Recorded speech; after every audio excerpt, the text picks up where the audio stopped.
All right.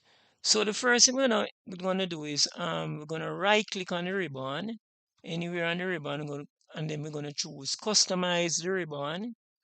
Then we're gonna come down here where it says customize the ribbon. I'm gonna come down to main tabs and I'm gonna click the developer option.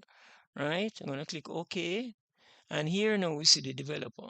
Now don't be alarmed by the term developer. I'm going to walk you through step by step to show you how to make it a fillable form. All right, so what we're going to do is put some content control on our form to make it a fillable form. All right, so when we press developer, we're going to be using the control groups, the control group right here. All right, now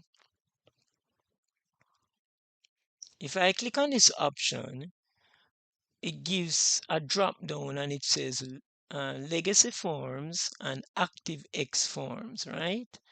Now, these options here under the legacy forms are for older types of forms which were created in previous versions of Microsoft Word.